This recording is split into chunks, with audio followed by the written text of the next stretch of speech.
প্রায় 1.5 বছর পর নিজের বাড়িতে যাচ্ছি। আমার এখানে শ্বশুর শাশুড়ি বেড়াতে এসেছিলেন 2 মাসের জন্য, ওনাদেরকে নিয়েই ফিরছি নিজের শহরে। কিন্তু চেন্নাই থেকে ত্রিপুরা যাওয়া এত সহজ নয়।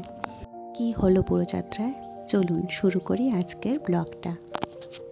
সকালবেলা উঠে তাড়াতাড়ি করে কিছু খেয়ে রেডি হয়ে নিলাম।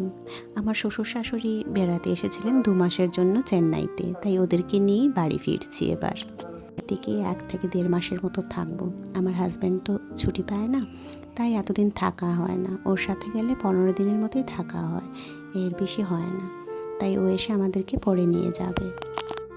আমরা পৌঁছে গেলাম চেন্নাই ইন্টারন্যাশনাল এয়ারপোর্টে। সিকিউরিটি চেক করে একটু কফি খেলাম। এয়ারপোর্টের ওয়ালের ডেকোরেশনগুলো এত সুন্দর ছিল যে না দেখলে মিস করতেন। সব কিছু শেষ করে অবশেষে প্লেনে উঠলাম। যাত্রা হলো শুরু। আসলে আমাদের ত্রিপুরা যেতে গেলে 1 স্টপ নিতেই হয়, আর স্টপটা পড়ে কলকাতাতে। ওখানে যাওয়ার আমরা ডাইরেক্ট ফ্লাইট পাই না। আপনাদের যদি জানা থাকে যে ওখানে যাওয়ার ডাইরেক্ট ফ্লাইট আছে কি না, তাহলে অবশ্যই কমেন্টে জানাবেন।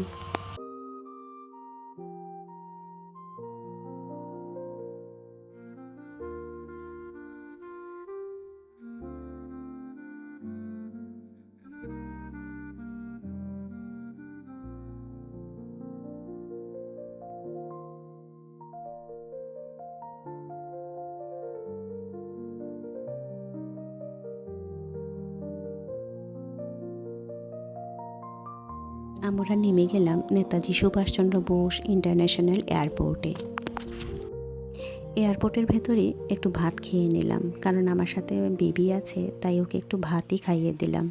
প্রায় 3 ঘন্টার মতো আমাদের ওয়েটিং ছিল, তাই একটু ঘোরাঘুরি আর একটু গল্প করেই সময়টা কাটালাম। এই দেখুন বাঞ্ছারামসের দোকান। এখানে খুব ভালো মিষ্টি পাওয়া যায়, মিষ্টিগুলো ট্রাই করে দেখতে পারেন।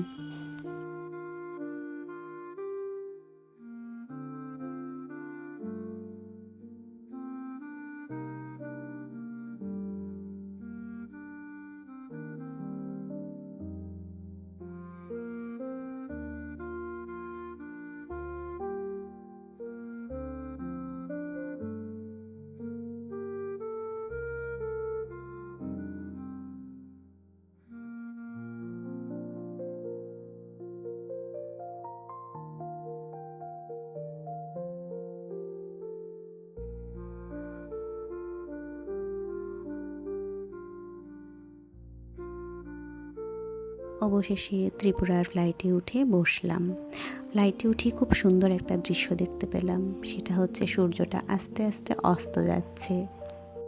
আকাশের রং, মেঘের ফাঁকে সূর্যের আলো, অসাধারণ একটা অনুভূতি।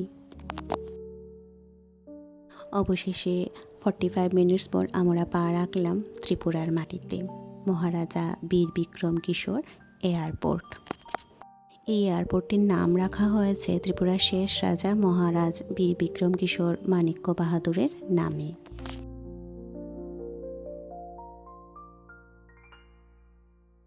লাগেজের জন্য অপেক্ষা করতে করতে হঠাৎ চোখ পড়ল বাঁশ আর বেত দিয়ে বানানো দারুণ সব সুন্দর জিনিস। ত্রিপুরার নিজস্ব হ্যান্ডিক্রাফটগুলো সত্যি অসাধারণ।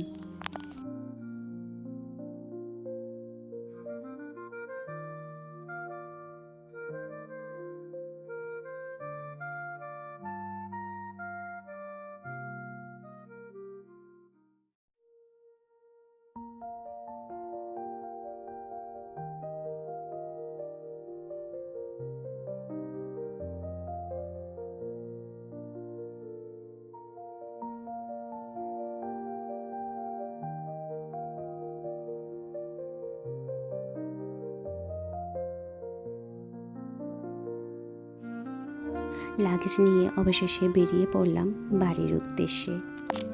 একটা লম্বা জার্নি শেষ, আর এখন ভ্যাকেশন শুরু। ভিডিওটি ভালো লাগলে একটা লাইক করে দেবেন, কমেন্ট করে জানাবেন আপনাদের কেমন লাগলো ভিডিওটি, আর সাবস্ক্রাইব করতে ভুলবেন না।